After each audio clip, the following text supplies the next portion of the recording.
make. How many times am I going to get this wrong? So, I genuinely need to. So, hello. Good morning, good afternoon, good evening, good night, good times, whatever time it is, wherever you're listening. Join with me this evening, Mr. Chris Cute. Oh, God. Hello. It's a positive start from Chris. And also, Jamie Page. Hello. There we go. Let's see. Jamie's up for this. I might beat Chris. Good for you. That's all we've got. We've got positive thoughts and a bit of hope. That's it. Everything else is running on fumes. Because joining us for tonight's train wreck, we have the combination. Who thought this combination up? I have no idea. I literally found out about it a week ago. But I'm actually quite looking forward to this because this is going to be amusing, no doubt. Because joining us all the way from somewhere in America, it's Bill Lutes. Oh, wait. Howdy. There we go. And someone else also joining us from somewhere in America that's not where Bill is or where Chris is. It's Andy Birkey. Hi, everybody. How's it going? That was quite upbeat as well. I know. I have no idea. Oh, my God. So I'm going to blame Chris for this, purely because I think it was Chris that told me that this was happening, whether it was his idea or Jamie's idea. In fact, No, it was Chris. So that Chris just got thrown under the train wreck. Put on a happy face. Not me. I didn't do it. Genuinely, I mean, I know I've been away for a little while. You probably didn't even notice, to be fair. We did, because there wasn't that 7-foot dude in the room anymore. and because you no doubt weren't moaning about the audio every 6 seconds. That's true. But yeah, no, genuinely, I'm looking forward to this. You know, Chris, you said we had no clue what was going to happen, no clue about a topic, and then literally 3 minutes ago, Bill dives in with an absolute corker of a topic, and I'm going to be I am looking forward to this, but I think I probably need to do the whole. Do I need to do like the sponsor probably. thing at the We should start? get that out of the way. Should we do that? I got questions, so we got. I think we've all got questions. There's going to be questions. You do your thing. I'll be right back. There's going to be a lot more questions after the show, if I'm honest. If anybody's curious, I have answers. They don't usually ever pertain to any of the questions, but I do have answers. He does. I've heard him. At some point, though, Bill, those two. I mean, statistically, those two are bound to kind of merge at some point. Run right into each other. It's going to happen. Yep. Squish it in. So, squish it in. Talking of squishing it in, very quickly, I'm going to try and squish in the sponsor thing. So, as always, as you probably, if you've listened to the show before, I don't know why you've come back, but thank you. Tonight's show is brought to you in part by Yorkshire Grit, Woodturners Abrasive Paste, our good friend Chad at Mancrafting, Pam over at Highland Boxes, and Steve Harneal Media, who does all the kind of website-y stuff. And Jamie, you still trying to pull in the points for that? Yeah. Still trying to take all of his credit. Nice. What, 4 years down the road, why should anything change? So if you want to find out more about our sponsors, then head on over to the website that Steve organises. That is makersinternationalpodcast.com/sponsors, and he puts everything up there. I think Jamie might go there at times, occasionally, just to keep the kind of the visit counter plodding along slowly. Just to make it look like it's active. Yeah. Oh, yeah. Yeah, The algorithm loves that. Absolutely. Why is only one person visiting this website? Anyway. I don't know. Yeah. Maybe we can get Steve to put in a bottle or something. Oh, but that's kind of naughty, though, isn't it? And probably not the sort of thing that you want to tell the world about. Yeah, we're not going to do that, anyone. We're not going to. Yeah, no, it's just never going to happen. We wouldn't do that. That would be just that would be deceiving, and we're not about when it. Do it, Damien. Do it. I think the only reason we wouldn't do it is because none of us actually know how to. If we're honest, that's not going to happen. Not because we're honest. It's because we're thick. Same thing. Yeah, I mean, I guess in a sort of a roundabout way, that could be the thing. So when you say thick, is that a British thing, or is that just you have a list? Yeah, and like stupid. Kids say, that's so thick. No, it's a thick means sick. stupid. That's sick. Never mind. Sick. Okay. Thick, yes. The green. What the kids are saying. Spoken. I mean, what the kids are saying, Bill, I have no clue. Do you think What I kids are think going to is hang out with us? honestly, the fact that the top of your microphone and my hair are the same color. Is your hair 3D printed as well? Actually, I don't know what that means. It was kind of a yes or no, and you could take it out either way. That's cool. And I stand by my statement. Again. He doesn't know what kids are talking about and doing these days. I have no idea what anyone's printing. doing at the moment, to be perfectly honest. So, Nope. should we crack? Chris, you had questions, didn't you? Along We with did. everyone else, probably. But before we proceed any further, I want to I want to give a little word of caution to anybody who might be listening and or watching that may have an idea that, hey, it sure would be fun to invite Bill and Andy over. Don't do that. That's Because unfortunately, I had that idea, and I want you to learn from my experience. Never ask them prior to doing something along the lines of what we're doing today. Never ask them what they want to talk about. Because, and I'll tell you why, and this is a perfect example.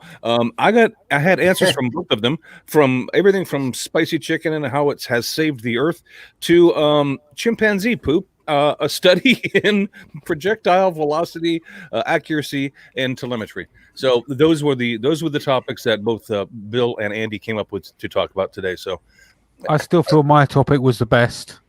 wait. In my defense, that was almost my doctorate thesis. Monkey poo. Andy owned up to the chimpanzee poo part. Yeah. So you know the Bill was into telling you how the spicy chicken wings have saved the planet Earth. Yes. Yeah, but now that I heard you say these things out loud, I want to change my answer to chimpanzee poop. Me too. See, I think it's got some mileage, to be fair. A study in projectile velocity, accuracy, and telemetry. see those. I mean, it's the same thing we're trying to get to Mars. It's all about the telemetry, the velocity, and the accuracy. Jamie, am I right here? If you say so.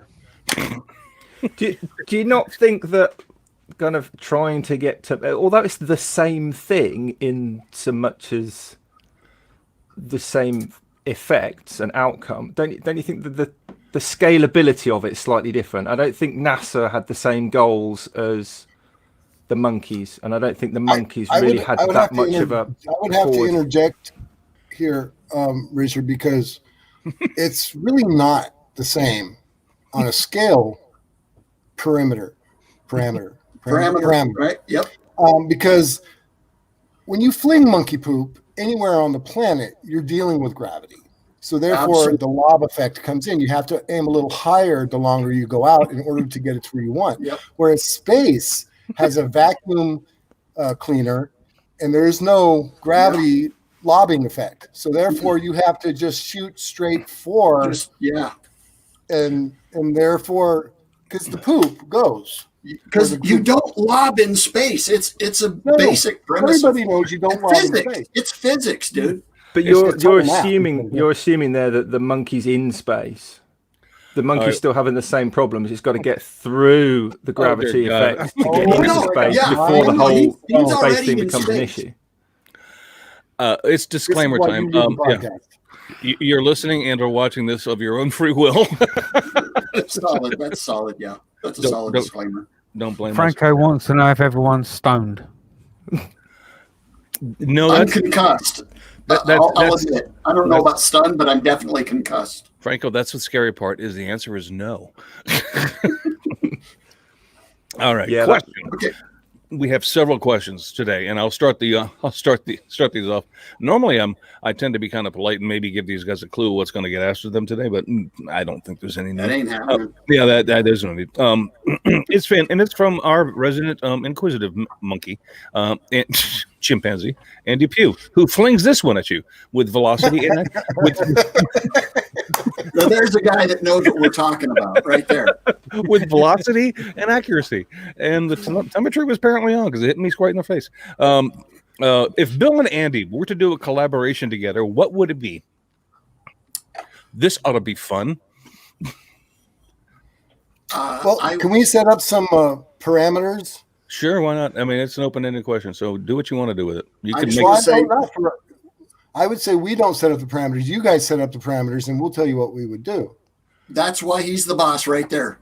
Well, why are you making me work? It's Andy's question. Andy set up the parameters. Upcycled and Gothic. To what now? Upcycled Gothic. I like that, actually. Okay, let's go there, Jamie. That was brilliant. I used the British word there. Did you see that?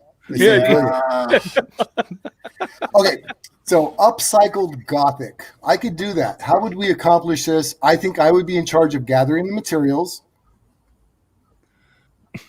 And then Andy does all the work. And end of my responsibility.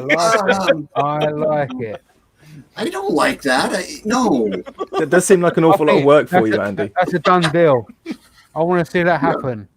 So Hashtag Birkey Lutes collab. So how hard can it be, though? Seriously, because all he does is he takes triangles and he squishes them down until they go like this. That's pretty accurate, actually. And then paints them. And then paints them. Or then gets his friend to paint them. Right. Oh, yeah. He doesn't even paint them anymore. He's got all these like assistants or slave labor, whatever you call it, in the shop. I was just going to say, have you seen like the child labor? He's got like an Illinois sweatshop going on in his garage there. Totally. Heck yeah. Yeah. Georgie's coming over in about an hour. He works now for hot dogs and shrimps on the Barbie. See that Australian word I just used, Lutzy? All right. Hey, here's a question, Andy, because we all know the amount of hair you have. Bill is building out a hair salon. What are you making for it? I am making excuses not to go. You don't need any. You just need to show up and go. No. People will just go, "Why are you here?" I want to do like this cool arched opening that when you open the door, you have to go through about 3 feet of like mirrors and LED lights in between the mirrors so that you're totally tripping by the time that you meet Casey and her crew. I've actually done those drugs before. I know. You told me. Yeah. Like one of them, what is it? Them everlasting mirrors or whatever it is. Kind of like that. Infinity mirror. I see. Yes. Actually, that would be kind of cool when you walk into an infinity mirror. No, you know what it would be like? Did you guys remember when Justin Sparks from Make, Build, Modify did that mirror dodecahedron? Is that right? What's that? Dodecahedron. Yeah, whatever. Yes. One of them. Thing. Only you got to walk through that like you're totally tripping by the time you get to the end.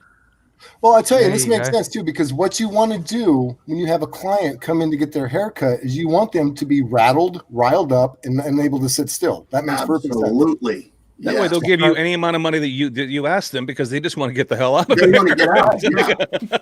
It's actually the Therefore, last time eliminating I the was in. haircut altogether. The So last what you time would do- I was in Casey's hair salon in Oakland, California, believe me, I wanted out of there instead of being strapped to a chair like I really was. Yeah. I was going to say the first time these guys actually ever got together, the maker interrogation happened. So be careful what you ask for. If you really want to collab from these two, be careful what you ask for. Because you may find yourself strapped to a chair and It can with get Bill, ugly. with Bill being the inquisitor. And You Bill's- may end up finding yourself being. and taken- no matter how He started cute Bill it. looks with green hair, he's just not nice during those situations. He's just not a nice guy. Andy started this. I've never been out of California more than a couple times in my life, so I decided to go see what the rest of the country is like. I go to Illinois. Next thing I know, I'm tied to a chair and being yelled at, and I don't like being yelled at because I don't know if you'll believe this or not, but I'm very sensitive. He is. He's very sensitive, especially underneath his fingernails. He's very sensitive. A little nail up there, a little bamboo shard. Yeah. Oh dear God, Richard, bail us out with some sanity here, real quick. I mean, Hey, if you get it. Richard. This is your own doing. You can undo it.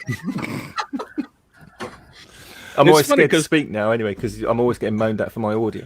Because I'm one of them old school people who that kind of writes down, like what's going on today. See, thank you, Bill. But every week I have this little line here that says topic, and normally I have questions up here for Andy. You can see there's a big space for Andy, and there's just one line for me. And topic is normally where I kind of put my, quick cliff notes into what, I want to say. And today's topic was, who the hell knows? I seriously wrote that in there. That I don't know if you can see that or not. Topic. Who the hell knows? I actually typed it down. That's the official line.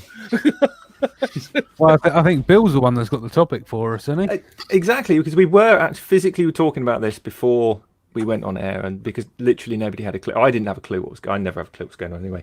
And Bill, you came up with an absolute doozy. What was your topic again? Just remind me so I can try and put some kind of educated. Well, I believe response. It was the sheer look of terror on your face that was noticed by Andy that prompted me to say, well, why not talk about how fear influences our creativity?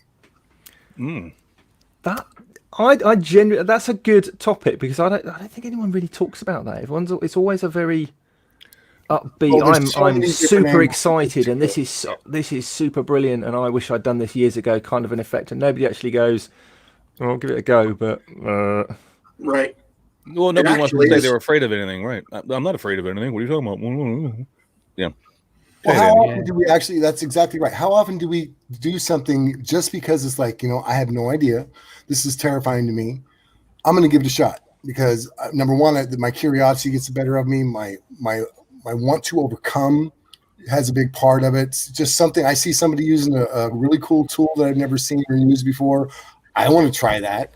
I'm sure my fingers will get chopped off in the process, but I'll give it a go anyway. So there's that aspect of it. Absolutely. Who's done something like that? What can you think of? It's like, I want to give that a try. And it could be, think about the first time maybe you just welded, like, oh man, I do what? Right? I want to glue metal together with heat and flame and lava. I think I can honestly say that is part of the attraction for me of doing Gothic work. Is it scares the daylights out of me, and because that math is it doesn't negotiate, and for me anyway, it's really damn hard. And there's so many parameters. To me, juggling parameters is a huge fear. I don't know, fear. I'm not certain that's the absolute, but it's that knife's edge, isn't it? It's fear and challenge and fulfillment to me are this weird, like the knife makers blend those metals together. What's that called? Damascus. Yeah, Damascus. It's like that, where the combination of those factors make it where that's where I need and want to be. Mm-hmm. See, I would say most people probably say their biggest fear is in failing. But that's just an assumption on my part. Maybe perhaps I'm wrong. I mean, because there isn't anything that I personally fear to do. I mean, other than jump off the Golden Gate freaking bridge and hoping that I'll live. I mean, that kind of scares me. But as far as the maker world, I'll give anything a shot, and I'm not really afraid of doing it. But if I was to do it for public display, I might be a little bit paranoid about failing. It's like, so I guess there's that kind of a fear, but that kind of fear can really take hold of you, and it will inhibit what you try and what you don't try. It's like, yeah, I can try that. I'm game to do it, but I'm afraid to fail. Does that make sense? What if that failure, though, that fear of failure, isn't about your actual work? I mean, it's like sometimes I get nervous that I make something nobody's going to like it. There's that kind of fear of failure, or just fear that you screw it up. However, what about when that project, when that thing that you're making is tied to your rent, is tied to feeding your kids? Absolutely. So there's a fear of failure it's on a different level. Right. Yeah, it's almost about the sort of the consequences and the ramifications of the what's the word I'm looking for? Something going wrong. Failure. If a component fails, or if if the bishop sits down in his chair that Andy's just delivered the day before, and all of a sudden he's on the floor. There's. Hey, I think those thoughts. Absolutely. That's where those screws went. That's what they were for. Oh yeah, now I remember. I do get that. I mean, there's not many jobs that I go to where the night before, I'm not thinking, well, what if this happens? What if that happens? What if I, yeah, your mind sometimes just goes mad. What if I went through a pipe and the screw is in, did I use too long a screw? And there's almost like a self-doubt sometimes. You're like, well, all I've done is like fixed a bit of skirting board on, but what you just know one day, what if I just put a pin through a water pipe and it's just dripping? Well, I mean, and God bless him, God bless him, because Carl Jacobson showed up and he said I've seen it. He said his fear was inviting Jamie over to stay with him, but they did it anyway. I can kind of understand that, because look what happened in Atlanta in 2017. That's not fear. That's insanity. That's just asking for it. If you want my opinion, Carl, because you knew it was going to happen. There's no thwarting Jamie Page. It just can't be done. But going back to what Richard was saying, I'm not completely certain that type of fear and those thoughts and those sleepless moments are an entirely bad thing. I think that's part, in my world, I've talked about it before somewhere, of the concept of pre-making mistakes. Yes. And that to me is kind of what you just described, Richard, is really making every mistake that could be made mentally before you're physically manipulating. For me, it always comes into bear really strong when we're taking out a stained glass window panel for restoration. You've got one shot, one, and it's tens of thousands of dollars if you dork it up. Is that kind of fear more of an amplifier of focus? Definitely. For when you actually get down and do it, because then you've kind of scared yourself to death in your own mind, and so that kind of amplifies your focus when you're actually doing it. So that you've already run through the scenarios that can happen, and you've gone, okay. So in that case, I would say that's a good fear. That's a good fear. Then that's a good fear to have. I describe it like antelope. You have the African savanna, right? And you have antelope. They're doing their thing. They're living their life, right? They're doing what they do. But they're not scared, but they're highly aware of their surroundings. Highly aware of their surroundings. And to me, that's that razor's edge that if you're really pushing your skill set, that's where you have to be. Yeah. And that's where you see them dipping their tongue in the water in there. Absolutely. The ears are going around and you're looking at side your head all the time. But also, I think if you can temper that, because that you can. Paranoia is the one end of the scale, but if you can temper that down to a sort of a realistic set of circumstances, that is a kind of a defense against complacency.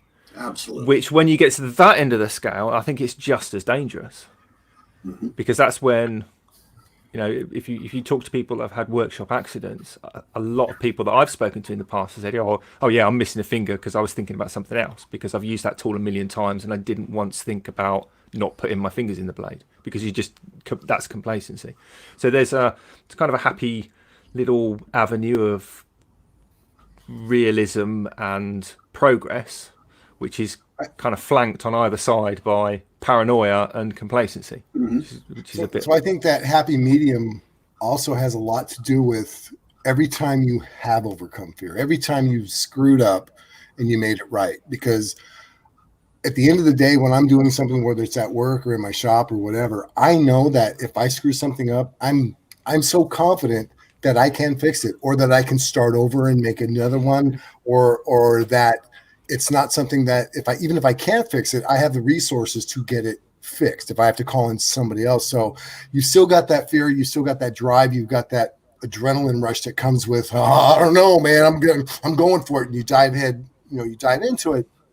However, that confidence, and that's why I tell people all the time, don't be afraid of like you're saying, complacency comes in because you're not focused. It doesn't come in. Don't be afraid of a table saw. If you've not used one before, read the book, look at it, unplug it, play with it. And I've said this before about safety. If you understand what it's doing, which direction the blade is turning, how much force is involved. If you just have that basic understanding, the odds of you putting your hand in the way of it is going to be drastically reduced. I'm not saying accidents don't happen and we don't all do silly. I'm the epitome of doing really stupid things in my shop.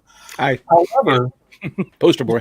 Confidence, and I do understand if I grab a screwdriver, and I've used this example, if I grab a Phillips screwdriver and I know, and I'm holding a really little screw with it and I push down real hard, I know the odds are 50-50 that I'm going to slip and it's going to poke me in the thumb and I'm probably going to bleed. I know that. And I still do it every single time. So I have that understanding before going into it, though. That's half the battle right there. That's an acceptable cost. Yeah, it's like you finally got to the point where it's like, you know what, I know I know, but it's an acceptable cost because I know I'm not going to die. So that's fine. Okay. Yeah, you know you're not going to die. So that fear gets replaced with, again, it's that adrenaline rush. It's like, okay, what can I do? How can I, or to this whole thing started with, how does fear influence our creativity? Well, for me, going into something a little bit nervous, and I'm not talking about safety, but going into like, I'm not quite sure what's going to happen. It makes me think overtime about some of the weird stuff. Like, you know what? I don't know what I'm doing anyway. I'm going to try this. I'm going to try that. Right? What's the worst thing that can happen? I'm already don't know what I'm doing. So. Good point. Well, kind of going back again to, I hate to keep referring to Richard because, you know. That's completely understandable. I've always said that I've tried to live my life in such a way that I don't have a problem sleeping. You know, that's kind of my baseline. I will sleep well at night. The times in the past year and a half coming off of a big church job that I didn't sleep well wasn't because that I was worried or scared. It was that I was either solving problems in my brain most of the night, or I was just too amped I solved something in my brain and I wanted to go implement it. And to me, that's where this whole thing turns on its axis and becomes, instead of an impediment, it just pushes you forward. Becomes a motivator. Yeah. But it's like, I understand that because that, believe it or not, ladies and gentlemen, and even me, that has happened to me. Well, I've been laying because I can't sleep because your mind is all intertwined with what you're going to do next. And all of a sudden, because you're working on a problem, all of a sudden you get a problem and it's like 12 midnight and you're going, and the problem gets solved. And at 12 midnight, you want to get up and go freaking do it. You know, it's like, wait a minute, I figured this out. And it's like, wait a minute, I can't turn the saws on at 12 midnight. The wife would probably get really ticked off if I did that. So I've got to wait till the morning. And then you got to try to calm down from that and go to sleep. And then wake up the next morning and go, what was that answer? I had the answer last night. I can't remember what it was. So one of the ways to hone that skill, and Tim and I have talked about this a lot, build something and take it apart again in your head. Every time you're going to, even if it's something you've done, I'm going to make a cigar box guitar. And I'm going to use this. So what I'm doing while I'm at work and I don't have time to be in my shop is I'm putting it together and I'm taking it apart over and over again, going through the process of how I'm going to actually build it. And you think, okay, boom, boom, got it, boom, boom, got it, boom. And the 10th time I go through it, I go, oh, wait a minute. No, that's not going to work. That's too long, or that's too short, or I got to cut this thing, or I got to add this part. And that gives you the opportunity to make that mistake before you actually make the mistake. So building it, taking it apart in your mind over and over again is an amazing, fun thing to do. And you don't have to pay some guy $20 on the corner to get, oh no, I didn't say that out. And if you can take it apart and put it back together again, then you can do it again and again and again, not just for that one cigar box or, for the second. Right. That then becomes a process which in itself is honing your skills. I'm so glad you went into the whole taking things apart, because I'm thinking about a couple of projects that I'm working at the moment. If anyone follows me on Instagram, they've seen me doing all these sash window restorations, and there's some pretty rotten sash windows that I'm working on. And the fear is always, how far does this rot go down? What am I going to uncover by the time I've removed all this rotten timber before I can actually start rebuilding it? And as soon as you start taking one window apart, that first one, you're like, well, how's the person put this together? Right, okay, it's like that. So then by the time you get to the next window, it's like, oh, okay, so they did that on the last one. So they've done it on this one as well. So I know how that comes. And then it becomes a kind of repetitive task. But they're also, everything's still different because they're all like at different stages of rot, and there's different types of remedies that are applicable to each different scenario. So it kind of keeps it lively. But by knowing how it goes together, it makes things a lot easier and a lot quicker. And then you end up honing that skill set. And then that fear actually increases that sort of, if we go back to the whole sort of avenue of comfort, it expands it into that kind of fear Right. side. Let me ask you a question, and this is a sincere question, because this is basically why I titled my YouTube channel what I titled it. Do you find that kind of thinking things through is a hindrance to actually doing it, or do you find that is productive time because I'll be honest with you, because I started my YouTube channel when I started making a table for my brother. It was a build and a style I had never done before. And I found myself sitting in this chair looking at that computer for over 3 months trying to figure out how to build this thing for my brother. And I finally got so sick and tired of being here because I hadn't been out in my shop in 3 months. I said, just get out there and go do it. Just get out there and go do it and make the first cut on something and then just start working, and it will come together sooner or later, like it or not. Can you overthink things, is I guess what I'm asking. Can that be a hindrance? Let me ask you this though, Chris, was that a hindrance for you, or did you learn something because you could have went out and built them a table that you knew how to build, right? Well, yeah, but I mean, that obviously was not something I was going to do. I wanted to do a certain style and a certain type, using a certain piece of wood, and I wanted it to come together looking good. But I got frustrated with myself, Bill, because I found myself working over what I felt what I was doing was overthinking it and just going, Chris, it's just time to get out there and go make the damn thing. So Would that not be classed as over-engineering it, not overthinking it? I don't know. I mean, well, Bill has a point, though, because I don't know if anybody heard that. So say that again, Bill. So you were overthinking it until you weren't. Once you stopped overthinking it, you went out there and you made that first cut. To answer your question, honestly, yes, I think there can be, that's that fear creeping up, or I don't know, overactive imagination sometimes too. It's not necessarily fear. It's just like you just start going down a rabbit hole type thing. But what you're talking about is like, oh man, 3 months, I'm going to do this. Then finally you say, okay, I'm going to go do it. Yes and no, it can be a hindrance, I guess. But I think for the most part, it's, especially if it's something you've not done before, you try and really attack it with your brain mind and try and figure some stuff out. Like Alan was saying, it's like, when you learn the process of how somebody does something, if you've taken it apart, it really helps you. And I think, again, if you spent those 3 months doing it, if you just spent a week doing it, and then you went out there with that piece of wood that I know, because that's where I found you, that was special to you, was from your backyard where you grew up with your brother, right? This whole story behind that. If you've gone out there in a week, say, all right, I'm going to get it, boom, and then you screwed it up, you don't have that piece of wood anymore, right? No, exactly. So okay, point taken. I mean, I had to think about it. I mean, I understand that. I just got to the point where I felt like I was overthinking it. It was time for me to get off my ass and get out there and go do it. So overthinking it to me would be, should I buy that new DeWalt drill? I don't know, man. And for months, you're like, I don't know. Do I need it? Do I want it? Oh God! And then by the time you decide to do it, the damn thing's off a sale. So now it costs you money. Yeah, that's why when I see stuff I want, if it's on sale, I'm saving money and I buy it, and then I get in trouble. I have to return it, but it's not really important why I do things anyway. Yeah, I'm kind of fortunate using a scroll saw because there's not really much fear there. Well, not unless your name's Cole Jacobson, anyway.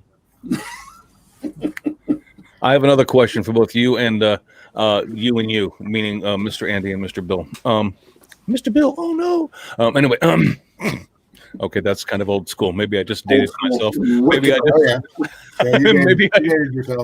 Maybe I just dated myself there.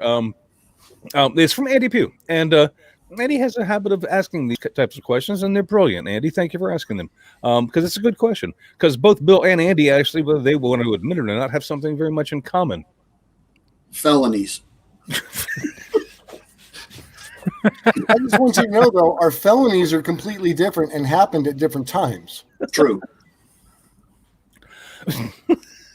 Okay, besides the felonies, they actually have something else that's a little more positive. That's anyway. Go ahead, Andy. What? I'm just going to say, Lutes and I have never been caught for a felony together. Oh, that's true. That's true. And we don't. It's not really important how many times opportunities have been there for that to happen. It's the fact that we've never been caught together for that one felony. You notice how they say caught doesn't mean they never did. It just All means in the they've never planning. been caught. Whatever. Perfect planning. If a tree falls in the forest, right, Andy? It's like, yeah, okay. Both Bill and his question is both. He has a statement and a question. Both Bill and Andy are known for posting some brilliant photos on a regular basis, and often they're combined with some very profound words from each of them individually, obviously. And I have to agree with that. But it kind of obviously was awkward for me to do that, so I'll just move on. His question is: do they do that? Do you guys do that for yourselves? Do you do that for yourself? Do you do it for others, or do you do it for a little bit of both? I'm going to refer to Andy because I didn't ever do that in my life until I started copying what he was doing. So, Thank you, sir. That's an honor, Mr. Lutes. My photography is a meditative headspace for me. I don't know. That's really personal to me, to be honest. And in all seriousness, that to me, I'm very thankful that sometimes they appear to touch people and influence their day. And to me, that's really cool. But I have to say, even if I didn't get that feedback, I would still defiantly do that because there's just kind of a punk rock defiant positivity that I will, God willing, I will take it to my grave. And those are exercises that I am using. I know I can go dark places. And those are exercises that I use on a daily basis to keep my butt off the wall of the post office, quite frankly. I have favorite photographs from each of you that you have posted. Andy, you and I don't know that this it caught me. It spoke to me. You posted a photograph of what looked like, and it was at night. Street lights were on, and it looked like an alley, and it looked like a wet brick I know alley. what you're talking about. Yeah, that was an amazing photograph. And I don't know that anybody ever gave you credit for that. But I mean, I looked at that and went, "Wow, that is really, really good." My favorite photograph from Bill was a photo of his wife, just because. No, I'm True. I'm kidding, Bill. I'm kidding. no, I'm not. I just got some points there. No, I think that it was a photo of that you took of a helicopter as the sun was rising, because it was almost like you were laying on the ground looking up at this helicopter and the sun was rising behind it. And it was just I probably was. It was a staggering photo. I thought it was absolutely awesome. But his question was that you accompany these photos with profound words. Are these words for yourself, or are you trying to share these words with others? Are you acting like an educator, or are you just kind of amping yourself up? So this is what I learned from Mr. Birkey. I don't know if he knows he taught me this, but this is what I got from him. It's absolutely selfish what I do with these photos. And I'm absolutely honored and flattered that people have liked some of them. I don't know what I'm doing. This is the only thing I use to take pictures with. I've had people offer to get me fancy cameras. I'm like, I don't want to do that. I don't know how to work all those buttons. But if I can take a picture, and for me it is because, like Andy said, it's really easy for me in my life to go to dark places, especially I live in not the most friendly neighborhood in the world, especially right now in the world. And silliness that goes on at work, all of these other things. But if I start off my day hunting for something and I put the time and attention into making it cool, and then thinking about what can I say positively about it, whether if it's I find a quote, or I've actually come up with my own little quotes, and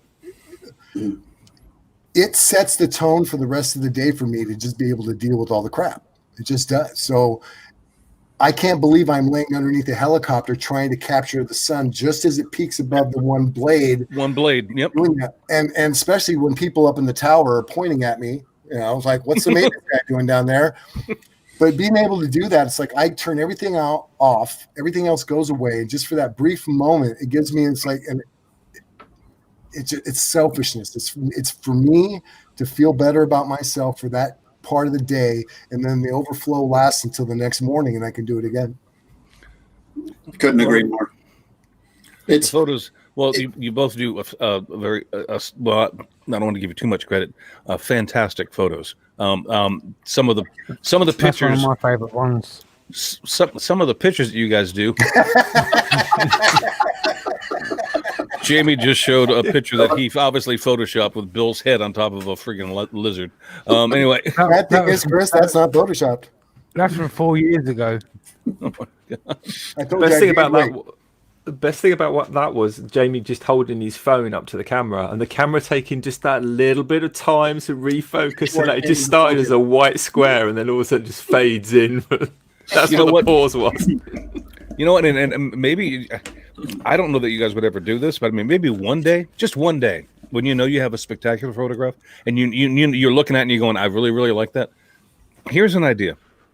Because obviously both Bill and Andy have a certain following, mostly on Facebook. Probably, and I don't know Instagram. Maybe you do, guys. I'm not on Instagram, so if it's even bigger there, you're scared of it. Just do me a favor one day. Just post a picture. Yeah, I'm scared. No, I'm not scared of it, Andy. Just post the photo with the caption, "What are you thinking about?"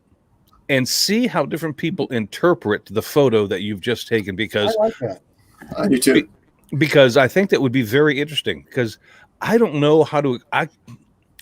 Andy, that picture of the alley really blew me away. Because there was a puddle in there. It was a freaking amazing photograph. And Bill, the one that you took of that freaking helicopter, there was clouds in the background, but the sun was sneaking through the smallest part of those clouds, and it was just over the top of that.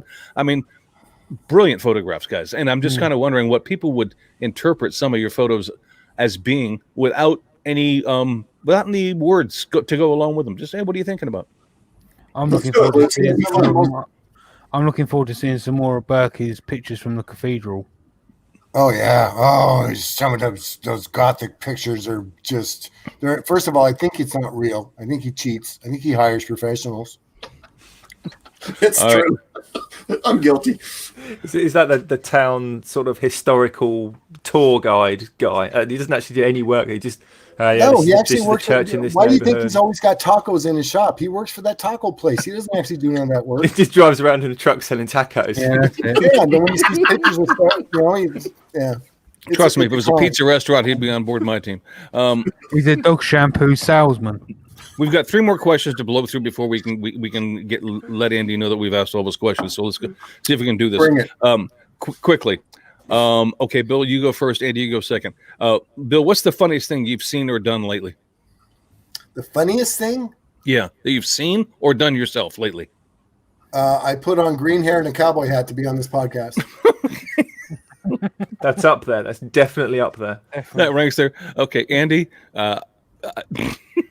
I'm afraid to ask, but go ahead. What's the question again? I want to know the exact wording of the question. What's the funniest thing you've seen or done lately? Question mark, period. I saw a bird flying, and I was watching him for a while. You know how birds, sometimes they're, like flying around eating insects. And sometimes I get the feeling they're just kind of like showing off, right? I saw this dude miscalculate and hit a branch. I did like 4 tumbles in the air before he kind of like, yeah, okay, I'm good. And I got to admit, I saw that. And I mean, Fiona is looking at me like I lost my mind because I am like doubled over laughing my butt off because it was so funny. Because he's like looking around like, okay, nobody saw that, right? Kind of like when you're running for a bus and suddenly you slow down as if you didn't really mean to go and get the bus. Right, exactly. Andy, and this is one of the funniest things. I used to have a cat, and this cat was not the brightest animal in the world. But this cat one day was sitting on the ground. He's looking up at the table, and he attempted to jump up on top of the table, and he missed. It was like boom, right on his head. Funniest thing I've ever seen. All right, next question. A couple of questions for Bill. Sorry, Andy. I guess Mr. Pugh is leaving you out of this one. Any more guitar builds in the offing? Yes, but I'd like to go back to the fact that you and Andy apparently enjoy animals in torment. Well, Yes. But no, yes, Chris shoots his cat. It's just unexpected. That's all. Yeah, all right. I do have some guitar builds. Some cigar box guitars. I'll film a couple of them coming up. All right. Next question is: when will your two co-hosts on the other podcast give you appreciation and give you the just rights for carrying the show for as long as you have? That'll never happen. And it's never going to happen. I have to actually call them up every week. It's one of the rules that I have. I have to call them both and remind them who I am. It's like we have 3 people on our podcast. I'm like, yes, damn it, Phil. Last question is for Andy. We can. Why does that not surprise me? One for Andy. What's your favorite British pudding? And he makes a note here. He says, by the way, Welsh cakes aren't classified as pudding. So, what is your favorite? They are. Well, okay, Andy says they aren't. So, outside of Welsh cakes, then Yorkshire. Okay.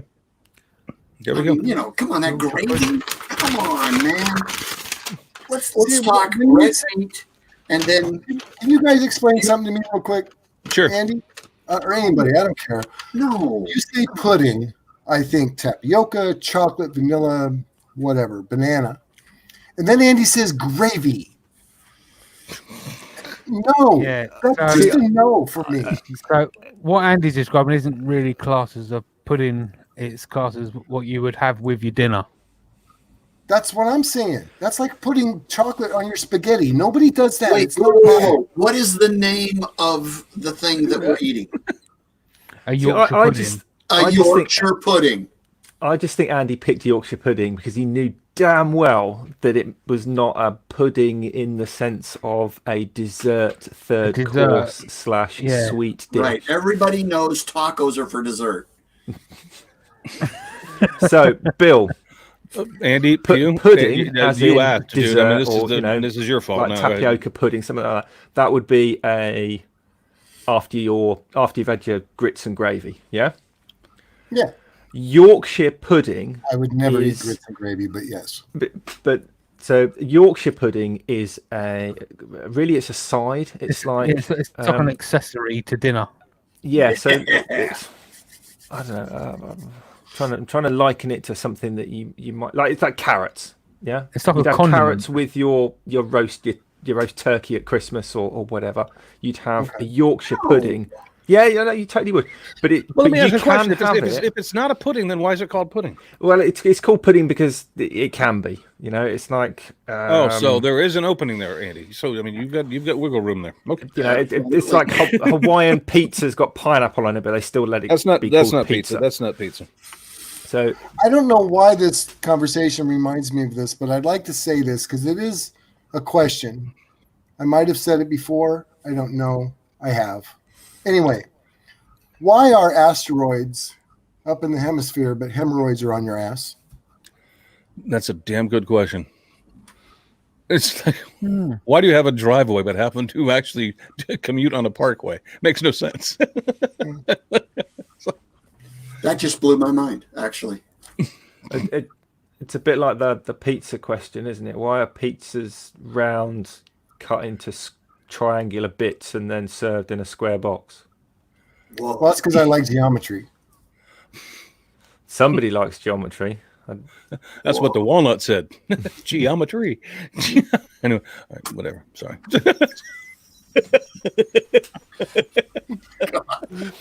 I hate you, Chris. So big have thanks to Andy for trying to steamroller the whole show with his, Yeah, way to his go, Andy. deliberate Yorkshire pudding comment.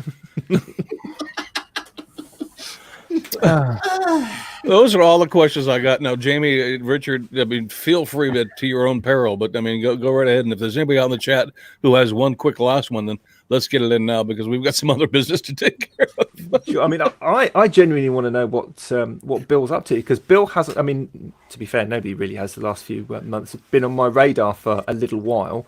Andy, I've just been basically trying to avoid you. But what are you guys working on at the moment? What's going on in your lives, in your shop? What's on the horizon? Well, so recently, and you're right. I haven't been doing a whole lot. I made some cigar box guitars. I've just been busy at work, and so I'm like, Well, recently, my pod mate, Mr. Pinsky, we started talking about stuff that I don't know about, which is art. People, whatever. I don't know about it. And he said something about Art Deco, and it challenged me. And I'm like, you know what? I will make something. I'll make a video. So I'll look at some Art Deco stuff, and I'll try and interpret that in my way with an upcycle build to make something. So I made this coffee table, Art Deco inspired. At least after looking at some Art Deco stuff, I thought something might be an upcycled Art Deco project. And people liked it. So the next one is, he said Bauhaus. So I did.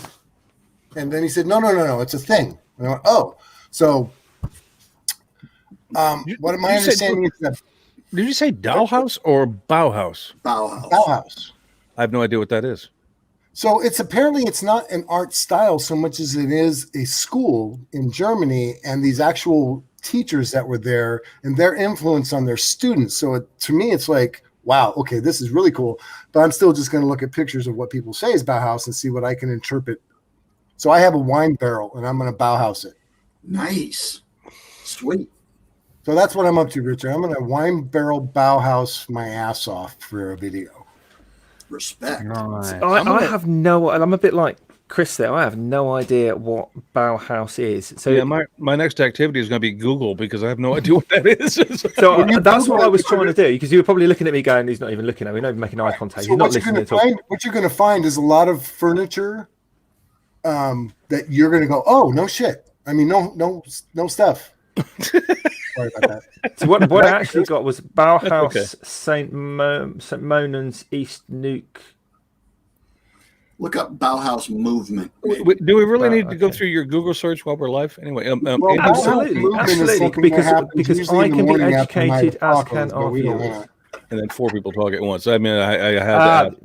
So it's not. I was BOWHOU. Oh, BAUHAUS. Yeah, you see, there we go. Already educated. German. That's really cool. Yeah, so it's.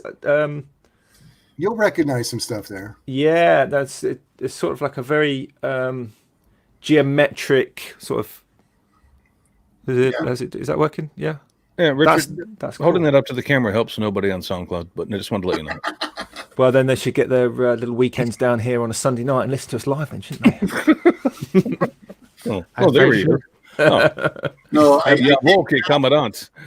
Definitely go and look at that. That's some cool artwork, actually. Yeah. Andy, please go ahead. No, I dig that, and I think it's called Russian deconstructionism or something like that. It's to me, it's the early communist Russian propaganda style of posters. Bill, if you want to do a rabbit hole, man, go down there, because there is it's real brutal imagery of the human form. It's both idealized and brutalized at the same time, which to me is just absolutely fascinating. Again, it's something that happens to me after I eat a bunch of tacos. Right, exactly. It's the reason why we eat tacos. See, now you say that, Andy, I'm looking at this Bauhaus image, this face, and when you put that together, that sort of early communist, I can translate that picture, which is just a face, an eye, a nose, and a bit of a mouth, or side on. I can kind of put that into some. Like a strong arm with a hammer and a sort of that kind of Russian agricultural. That imagery to me is just absolutely. I mean, it really sucks me in.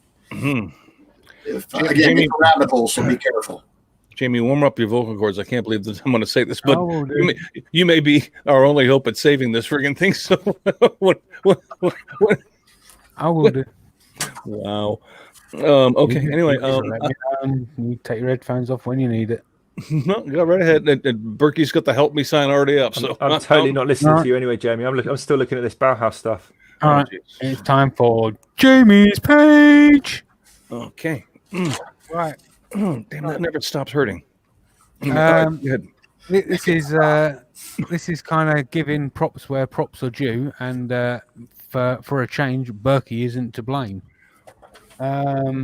unfortunately, Lutes is to blame this time. Oh yeah. Oh yeah. For people that don't like my YouTube channel, right? Well, this is where Lutes is to blame. Right? So, years ago, obviously, Sterling Davis was the reason I joined YouTube, but Lutes was actually the reason I stayed on YouTube. So I put a video out, and one of my first videos of me talking, I messaged Bill and says, "Bill, I sound like a beep. I'm thinking about taking it down." He convinced me to leave it up, and I left it there, and here we are. Nearly 6,000 subscribers, or over 6,000 subscribers down, and I'm still doing it. So props to Bill. Give him credit where credit's due. Well, if you consider that credit, okay. Bill. Hey, the world is a better place now, Jamie. I'm convinced of that. And also, Bill was the first person I met in Atlanta in 2017 when I got out of Chad's truck as well. That's just bad luck right there. Bill's the first man I hugged in over 20 years. So, I want to just say, both of you just said that Bill was the first, blah, blah, blah, blah, blah. My boobs are still sore, boys, so you need to be a little less easy. So another part of Jamie's page is it goes to Ken Moon of Moon Pie Creations. YouTube has been playing silly bollocks with his YouTube channel. So he put out a video of a American flag, kind of like a platter thing, and YouTube, for some unknown reason, demonetized it. And all of a sudden, since that video, they've stopped promoting him, stopped recommending his channel, his views, and everything's just dropped since that video. So he's basically got to go back from square one. He put a video out about it recently, or at the end of one of his last videos. So he basically needs a bit of promotion. So I messaged him and told him that I'd help him out there. That sounds like some investigative reporting could happen. Okay, I wonder why. Yeah, he's messaged them and tried finding out what the deal is, but they've not got back to him as of yet. Surprise. As far as I know. What a shock. But my actual shout out goes to Philip Thompson of Dark Star Studio. Now, as we all know, we unfortunately lost Sharon from Figment's Made recently. Well, Philip made an absolutely brilliant tribute video for Sharon. It's very, very well put together, and it deserves to be seen by everyone. So make sure you go and check that out. So Philip Thompson of Dark Star Studio is my shout out. Good man. Good man. That was a lot of work for him too. All right. What's next? I'll go next. What the hell? I'll get it out of the way. That way you guys can think about it. Happy Thanksgiving to all the Canadian peoples as well. Yeah, happy Thanksgiving. Hope you enjoyed your turkey. I'm thankful there's at least one Canadian. I like Canadian. I mean, my pod mate. I mean, I'm happy Phil. Never mind. Yeah, well, You have to say that. happy Canadian Thanksgiving, Phil I'm Pinsky. contractually obligated to say I like Phil Pinsky. There you go. All right, and to all of our Canadian friends, hope you eat a lot, drink, nap, wake up, eat, and drink some more. Make yourself proud. Yep, exactly. Do it right. Poutine dressing isn't that bad inside a turkey, by the way. Anyway, I'll be danged. My job. I have no idea if that's true or not. Dale Kirkwood from Maple Tree Studios. Dale, I know Dale was out in the chat earlier, and I don't know if anybody has.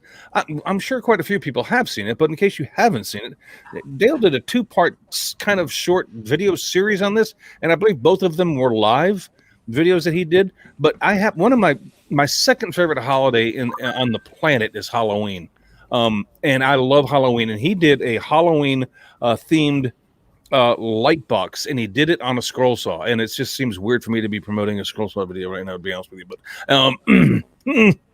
I happen to like Dale, but it came out absolutely fantastic. If you have a chance to take a look at Dale and Maple Tree Studios and watch that, brilliant build, Dale. I mean, if you don't mind me saying so, very, very well done. Thank you, sir. Nice. Yeah. Who's next? I'm going to let our guests go next if they've got anyone that they want to shout out or anything, because God. Birkey nearly fell. Bartender cut him off. Almost went down for the count, Richard. He's had enough. Luckily, That's he it. got With a hat on like that. Andy, you want to take over on this? You want to go first on this? Yeah, I do. I had my one all set up, and then like a half an hour before we got on our broadcast here, Carolyn Hins brought out a 1 minute 5-second video of her one of her latest builds of the Medusa head. That's probably 3 meters tall, I'm gonna guess. It's just absolutely stunning and humbling to me, the talent that girl. It's just unbelievable. If you haven't seen it, please do yourself a favor and educate yourself that there are some stupid talented people in this world. And she made that out of what again? Styrofoam. Styrofoam. Close felt styrofoam. You would never know it by looking at that either. You would never know that was styrofoam. No. But you know what? My real shout out is to Franco Noche. Hey, the food guy. I like Franco. Franco and I get along. I give Franco so much rubbish, but I got to tell you, the thing that comes through to me in such a pure way from Franco is passion and making for the love of making. And in a world that we live in that, there are those in our genre, if you want to call it that, our community, and there's people that do this for, there's people that do it for all sorts of reasons. We'll just leave it that way. But I want to say Franco makes for the passion of it. And after all the joking around and stuff, I don't have enough words for it. It's I love to see what the guy makes on a weekly basis, and just all the respect in the world. Look him up on Instagram. He's a great follow. All right, Never heard of a guy. Franco's actually in the chat, so you may want to take all that back. I didn't say any of that. I was under duress. Oh, is that Franco Naki? Is that who it is? Well, I don't know if that's how I'd pronounce it, but sure, that's exactly what it is. Okay, close enough. And by the way, Andy, it's already been decided. You and he need to come back on the show again with Richard in attendance, because Richard missed out on that episode, and we need to bring him into the fold as far as what's going on. I will call you. I will let you know. And Franco, you're on notice as well, because we're going to do that again. Maybe a month or so down the line, but we're doing that again because that was actually really a lot of fun. All right, Bill, what do you got for us, man? Talk to me. Well, I got a few things. Most of it concerns health and well-being. But one of them concerns, I just made a terrible flubber on your podcast. I did something terrible. I said, Canadians, only one Canadian. No, Mark, you matter. I love you. Jurassic Woodmark. Jurassic Woodmark gave me a hug and then gave me this pen, and I love him so much. And you are the most amazing Canadian person from the north of where I'm at guy I've ever known. But I don't really know, but I love you, Mark. So that's the first one. The second one is Jim Bashir is going in for surgery tomorrow for like the 18th time on his back. I know. So I we heard want to tell that. Jim Bashir, we love you. We want hug. Big hugs and kisses. A gentle hug. Good luck, Jim. Okay. And then and then the final one is somebody you guys all do this same thing that Red Smith does to me. Okay. You make me feel like a hack. Richard, I've seen some of your work. It's just I play at that kind of maker. Jamie, your little stupid scrolly things and your turns with the art. It's art. Seriously. Andy, enough said. Chris Cute, the first thing I ever saw you build inspired me and actually got me turned on to YouTube. You guys make me like Red. This guy, you make me feel like a hack, but you guys are amazing. Red Smith is just the leather artwork is CNC, and now he's building a forge. However, I just noticed that he posted recently that he's in the hospital, or he was. I think he's home resting now. Yes, he But he is. posted I on saw Friday, saying, hey, I'm in the hospital right now. And I didn't read the whole thing because I don't pay a lot of attention to anybody really, but I want everybody to message Red. Gerald is his name, and I love Gerald. Message him and tell them, please, because he said that I think his anal colon is hurting him or something. That's what I read. So message Gerald. We all I don't want your think anal that was colon the issue. to be better. I could be wrong. Anal colon is nothing to mess around with. Make sure healthy anal colons are a must. And so, Red, we love you. Please, Oh, dear God. I want your anal colon to feel better. I think it might be a French to American translation issue. That might be a problem going on here, but hey, you know what? I can always wish Red's anal colon a better day. If Yeah, you'd like. just message him. Just send him some love. The guy's an artist beyond compare. We love Red's anal colon. That's all I'm saying. Gerald is a fantastic maker, and he's somebody worth following. If you don't follow the Red Smith, and Oh, yeah, that too. get out Spider-Man. from under your rock and please come live in the world. Richard, it's either up to you or we're going to end this like right now because it's gone on long enough. Do you reckon it's inflamed? That's why it's called Red Smith. Oh, please. So, I'm If that's the really problem, want to this shout out isn't the an people that answer. have been in the live chat, because I think Jamie and Chris had kind of shirked their responsibilities just a tiny bit, just a Oh, tiny. says Like, the they guy don't- who hasn't shown up for the past 4 months. See, I know. You've done a really good job. That's why I mean just a little bit, because I think you might have forgotten some of our listeners at some point. I might be wrong. I'm going to pretend that I'm not. You're wrong. And just say just a quick shout out to people like Andy Pugh's had lots of attention tonight because of the questions, and we love Andy, along with people like Dale at Maple Tree Studios, Jim Bashirs, Karam Hussain, Kasim Karam, because I never get his name the same more than once. Wayne the Wood Turner. I noticed that we had Rich Martin in here as well, and obviously Mark Christopher and Lindsay Murphy. So a big shout out, thank you to those folks for being with us in the live chat. Now my shout out this week, and I hate doing it right at the end because I know people just will have bailed by now, and I get that, I totally do. Anything after the first 2 minutes. But honestly, if you get a few minutes, check out, if you don't already know, Dan from Maker Geek. He is such a nice guy. It's a small channel. He has been building a robot cameraman for his channel. I mean, it goes. I think he's done the 2 parts of it now. It's released, and you know he's built the gantry in the arm and all the movements, and he's done all the kind of coding, the programming. And this thing will pick his DSLR up and move it around, and he can program in sequences and all kinds. It blows my mind. I mean, I have trouble, but absolutely awesome. And he's a really nice guy as well. That's Dan over at Maker Geek. So go and check those videos out, because That's a good call right there.